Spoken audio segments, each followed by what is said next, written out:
At Christmas dinner, I overheard my father giving my condo to my sister. Not asking, not suggesting, giving. I smiled through dessert, carried plates to the sink, listened to my brother-in-law talk about where he wanted to put the kids' bunk beds, and said nothing. 2 days later, when my sister texted me photos of cardboard boxes stacked in her living room, labeled kids' room, kitchen, master, I sent back a thumbs up. Then I sold it. 39 missed calls. I didn't answer. The locksmith showed up at 9:00 a.m. on January 4th, wearing a faded ball cap and carrying a dented metal toolbox.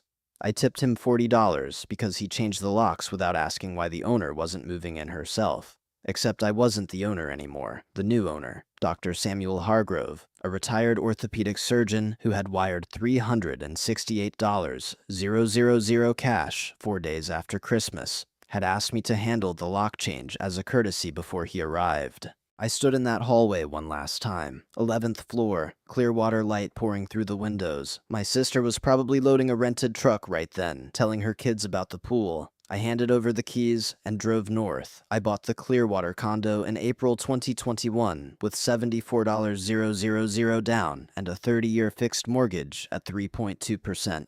I want to be specific about the numbers because people hear condo near the water and start inventing stories. They imagine family money, a lucky inheritance, some rich ex-wife, a crypto win, something easy enough to dismiss. None of that happened. I was 35, a project manager at a commercial construction company in Tampa, and I had been saving for 6 years. I drove a 2017 Toyota Tacoma with 92,000 miles on it. I packed chicken, rice, and whatever vegetables were about to go bad into the same black lunch container 4 days a week. I bought work boots on sale. I took one vacation a year, usually somewhere within driving distance, usually in the dead season when hotels were half empty.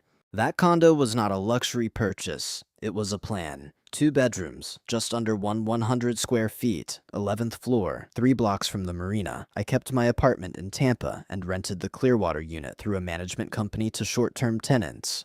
After HOA fees, taxes, insurance, cleaning, and management costs, it cleared around $760 a month. That number did not change my life, but it changed how I stood inside it. It meant I had built something that existed outside my paycheck. It meant every skipped dinner, every used truck repair, every weekend I spent reviewing budgets instead of pretending I was younger and freer than I was had become something real. My family knew about the condo. They had seen it once when I closed. My father said the HOA seemed high. My sister said the view was cute. Then they stopped caring about it until they needed it. My sister Kara is 3 years older than me. That fact matters because, growing up, she somehow got to be both the older sibling and the one everyone treated like she needed rescuing. Kara was the emergency. Kara was the crisis. Kara was the person whose bad decisions arrived wrapped in enough panic that nobody was allowed to call them bad decisions out loud. She married Brent Holloway in 2018. Brent was 6'3", loud, in every room, and permanently convinced that his next idea was the one that would turn everything around.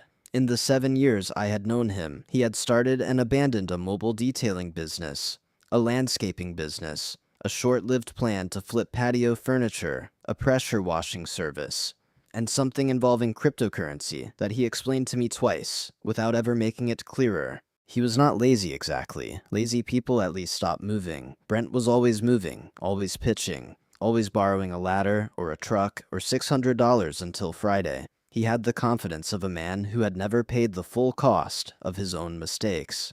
Kara and Brent had 2 kids, 8 and 5. Good kids, sweet kids, the kind of kids who ran at you full speed when you walked through the door and made it harder to stay angry at the adults using them as emotional shields. They rented a 3-bedroom place in Largo and were behind on rent at least twice that I knew of. Probably more. My father, Martin Mercer, was 67, a retired electrician, and the kind of man who believed being loud was the same thing as being right. He had spent his whole life turning his opinions into weather. If Dad was angry, the whole house changed temperature. After my mother died 5 years earlier, no one was left to push back on him in a way he respected. Kara cried. Brent agreed with whoever had the money. I stayed quiet, worked, paid my own bills, and made sure I never needed anything from him. I thought that made me safe. That was the part I got wrong. I thought independence was protection. I thought if I built a life he couldn't fund, he couldn't control it. What I didn't understand was that my father didn't need me dependent. He needed me obedient. Christmas Eve dinner was at my father's house in Port Charlotte. Same 4-bedroom ranch he had lived in for 32 years, same cracked driveway, same screened porch where my mother used to drink coffee before sunrise, since she died. The house had felt less like a home and more like my father's command center. I drove down from Tampa with a bottle of Cabernet and a pecan pie from a bakery near my office. I was in a decent mood. Work had been good. We had just closed a rough commercial build-out 2 weeks early, which made me look competent in front of people who mattered. The Clearwater condo was booked through most of January. I had even started talking to my lender about a second rental property near Gulfport. Things were stable, carefully built stable, the kind that does not happen by accident. Dinner started normally. Kara and Brent arrived 20 minutes late with the kids, who immediately made the house better by being loud in a way that did not feel like a threat. My cousin Ryan was there, along with my Aunt Linda and Uncle Paul. Ryan sat across from me and kept giving me looks whenever Brent started explaining market timing, like he had not lost $3,000 in crypto 2 years earlier. My father sat at the head of the table, carving ham like he was presiding over a board meeting. After dinner, my phone buzzed. One of my site supervisors had a scheduling problem with the subcontractor on a Monday pour, so I stepped into the dark hallway near the back bedroom to take the call. I was halfway through asking whether the concrete crew had confirmed when I heard my father's voice through the guest room door, clear, calm, certain. It's settled. Kara moves into Ethan's condo after New Year's. No rent. I stopped talking. My supervisor said, "You still there?" I said, "Hold on." Then I heard Kara laugh. Not nervous, relieved. The laugh of someone hearing a problem had already been solved for her. My father spoke again. He'll complain, then he'll do the right thing. He always does. Something in my face changed. I could feel it happen. Not anger yet. Anger would have been warmer. This was colder than that, cleaner, like a lock turning inside my chest. Then Brent asked about keys. Keys. I stood in the hallway holding my phone with both hands, listening to 3 people discuss access to a property none of them owned. My condo, my mortgage, my down payment. 6 years of packed lunches and late nights and secondhand furniture, reduced to a family arrangement made behind a closed door. My supervisor was still waiting. I lifted the phone back to my ear and said, calmly, "Sorry, where were we?" I finished the call, then I walked back to the dining room, cut myself a slice of pie, and sat down. My father looked at me with that small, satisfied expression he got when he believed the world had arranged itself properly around him. I smiled back. I helped with dishes. I laughed once at Brent's story about blowing a tire on a borrowed trailer. I hugged the kids goodbye. And the whole time, I was already deciding. I was back in Tampa by 8:20 that night. I did not sleep much, not because I was confused about what I was going to do, but because once a decision becomes that clear, your body still needs time to catch up with it. At 8:04 a.m. on December 26th, I called Carla Bennett, the realtor who had helped me buy the Clearwater condo in 2021. "Merry Christmas," she said. "Carla, I need the condo listed today." There was a pause, long enough for her to sit up straighter. Today?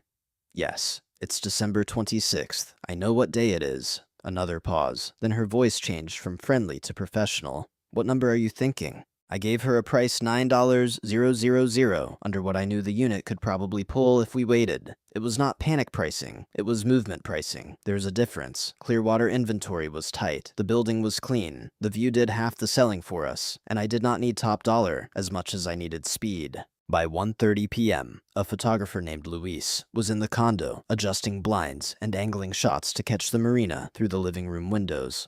By 5:45, the listing was live. By 9:10, Carla had forwarded me 3 inquiries and 1 request for a private showing. At 9:37, Kara texted me, thinking of coming down this weekend to measure the kids' room and maybe look at paint. That okay? I stared at the message for a long time. Then I typed, "Sure, let me know." 3 words, enough to keep her calm, enough to keep her packing. Ryan called me on the 28th, exactly when I expected him to. Ryan was not cruel, but information leaked out of him like air from a cheap tire. "Kara's telling people," he said. "Telling people what?" "That your dad is helping transition the condo." Her words. "She told Aunt Linda you were finally stepping up for family." I looked out my apartment window at the parking lot below.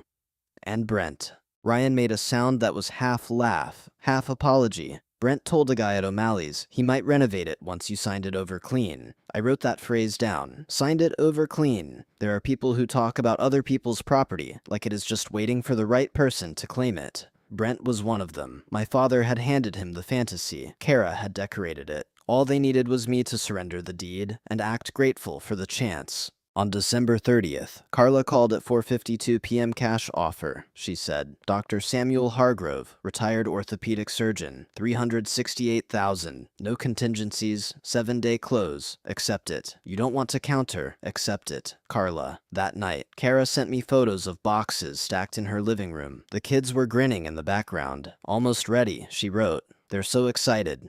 I sent back a thumbs up. That was the coldest thing I did. I know that. But I also knew what would happen if I warned her. Tears, Dad's voice, Brent's threats, the kids used like weapons, and eventually me, standing there, wondering how I had let them take one more thing. Not this time. January 4th, 10:18 a.m. I signed the final closing documents in Carla's office. She slid the last page toward me, tapped the signature line, and did not ask why I looked like a man finishing surgery on himself. I appreciated that about her. Some professionals understand that silence is part of the service. At 11:06, $368,000 hit my account.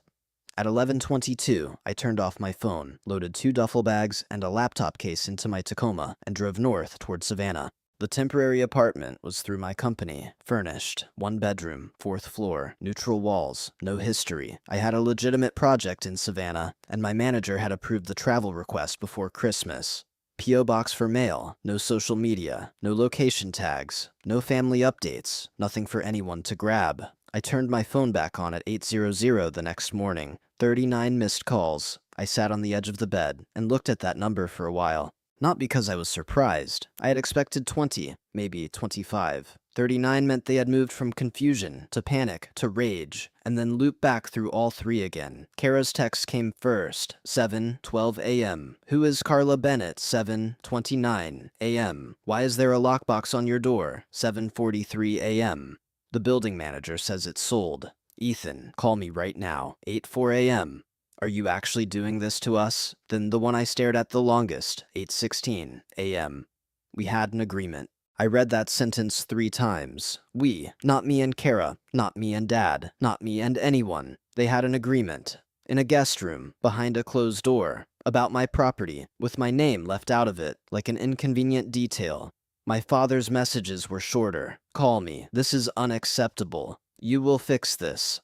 That last one almost made me laugh, but nothing came out. You will fix this. As if I had broken something, as if the natural order had been Dad deciding where my property went, and me adjusting my life around the decision. Brent went straight to threats. My lawyer will be in touch. This is fraud. You screwed over 2 kids. Hope you're proud of yourself. From a man who had once asked to borrow my truck for one afternoon, and returned it 3 days later with the gas light on. I called my father. He answered on the first ring. What the hell is wrong with you? Good morning. You sold it, yes. Kara was moving in. No, I said. Kara was planning to move in. We discussed this. You discussed it. Without me. Silence. Not peaceful silence. The hard kind. The kind that happens when a man used to giving orders realizes the person on the other end is not standing at attention anymore. Then Kara got on the phone. I could hear she had been crying. Her voice was raw, scraped thin. How could you do this to me? I noticed the word immediately. Me, not the kids, not the family. Her, Kara, I said, keeping my voice even. You packed boxes before asking me. You told people you were moving before I agreed. You let your kids believe they were getting a pool before you had permission to unlock the door. You never said no. You never asked. She started crying harder.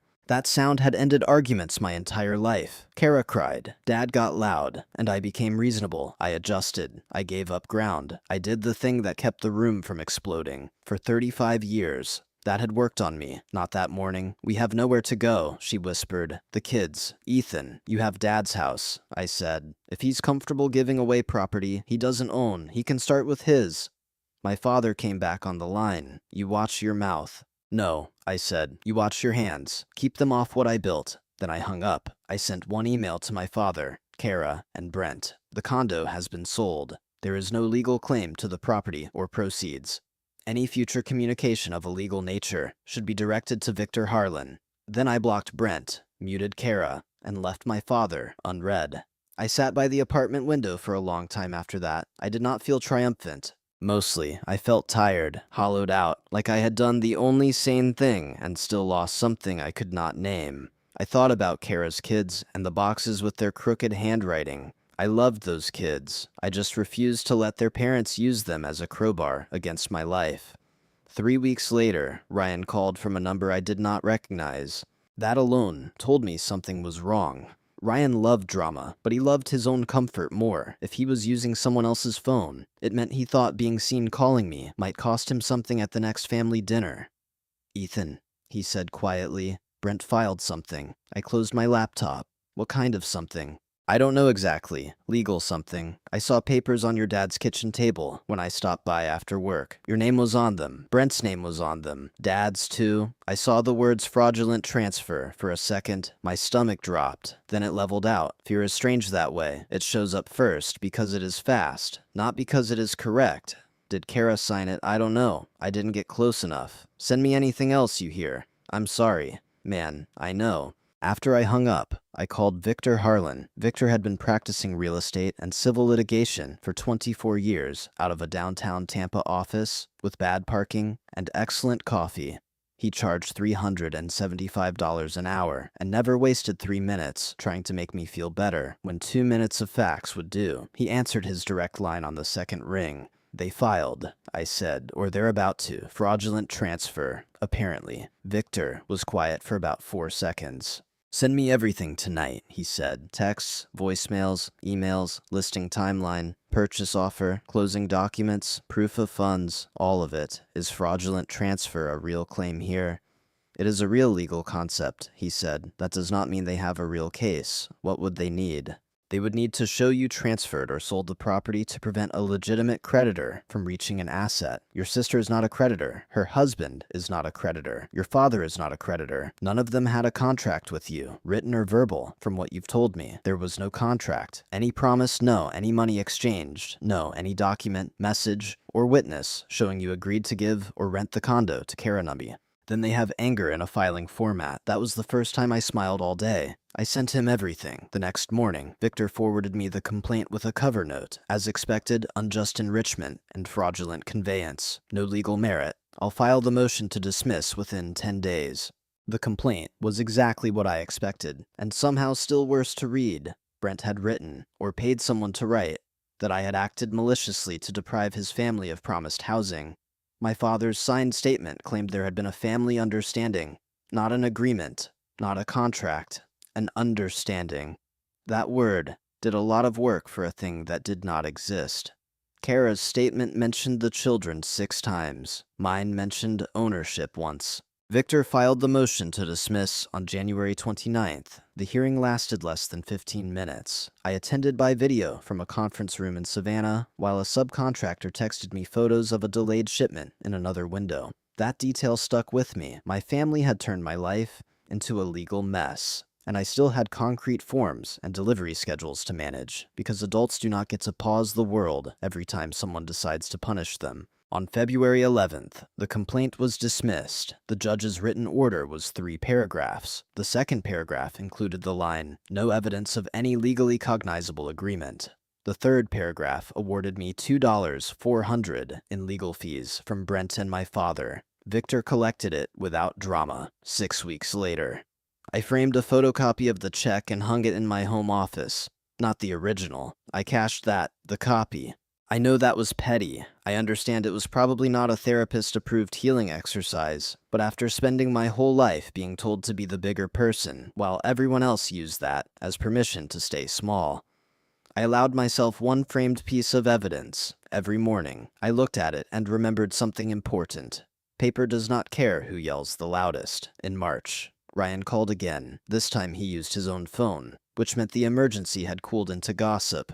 "Things are bad down here," he said. I was sitting in my Savannah apartment with a spreadsheet open and a cup of coffee going cold beside my laptop. "Bad how your dad told people?" Of course he had. My father had never understood the difference between confidence and proof before Christmas.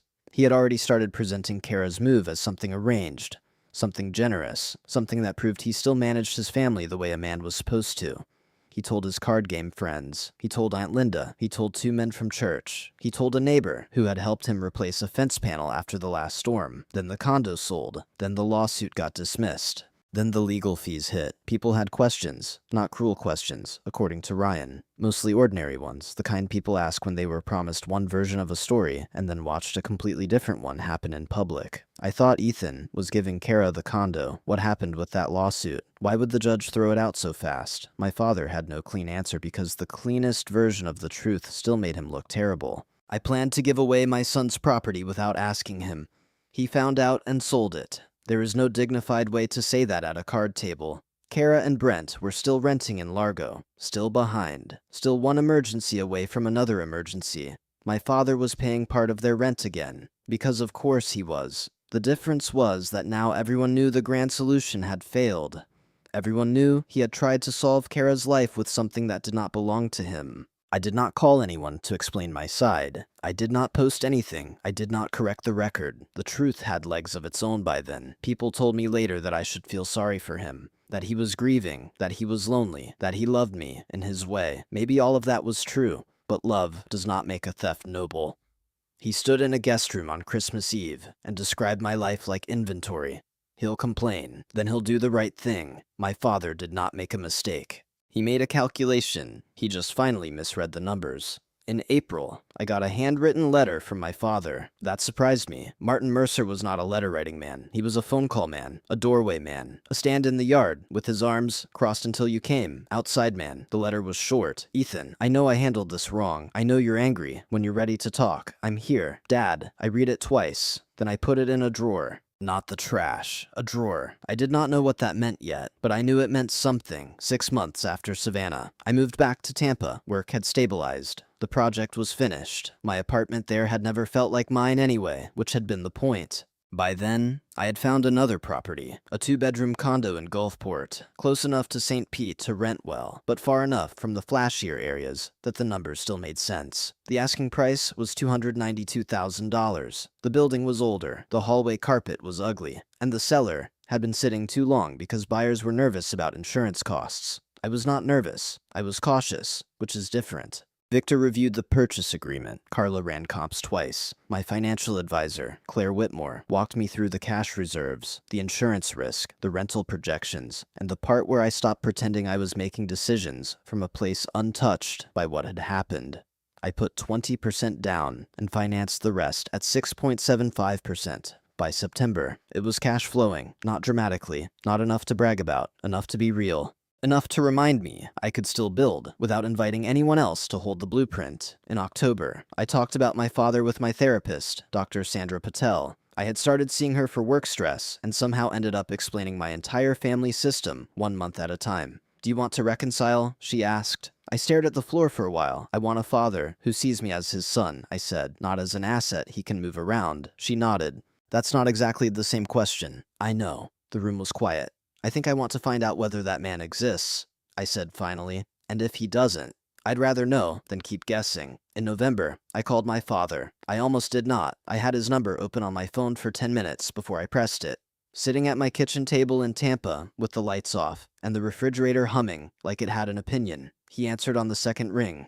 Neither of us spoke at first. Then he said, I didn't think you'd call. I almost didn't. Another pause, long enough to hold Christmas, the condo, the lawsuit, the check, the letter in the drawer, all of it. I was wrong, he said. It came out plain. No performance, no long speech, no excuse built around grief or age or family pressure. I treated your property like it was mine to decide over, he said. It wasn't. I shouldn't have done that. No, I said. You shouldn't have. He breathed out hard. Your mother would have told me that. I did not say anything. I didn't have her there to tell me. I still did not say anything, because that was close to an excuse, and I was not ready to help him polish it into one. After a moment, he said, I'm not asking you to forget it. Good. I'm not asking you to fix Kara's situation either. That's also good. There was another silence, but this one was different. Less like a wall, more like 2 men standing on opposite sides of a broken fence. Both understanding. Neither one of them could rebuild it in a single afternoon. We talked for 22 minutes, not about the condo, not about Brent, not about the lawsuit, We talked about his card game, a roofing delay on one of my projects, the weather in Savannah, and whether the old oak tree behind his shed had finally died. Small things. Careful things. When I hung up, I sat there for a while, looking at nothing. I do not know what my family becomes from here. I do not know if my father changes or just learns to sound better. I do not know if Kara ever understands what she did, or if she simply learns to resent me more quietly. What I know is this. I own a condo in Gulfport now. I built that one too. No one in my family knows it exists. Not my father, not Kara, not Ryan, not anyone who might mention it at a dinner table and turn my life into a resource again. My lawyer knows, my realtor knows, my financial advisor knows, and the tenant who sends rent on the first of every month knows where to mail the check. This time, I'm not telling anyone. If this story hit close to home, subscribe for more Reddit-style family drama stories about boundaries, betrayal, and the quiet cost of finally choosing yourself. Disclaimer: this content was created by the Fish Tells Stories team for entertainment purposes only. Do not imitate, copy, or follow these actions in any form.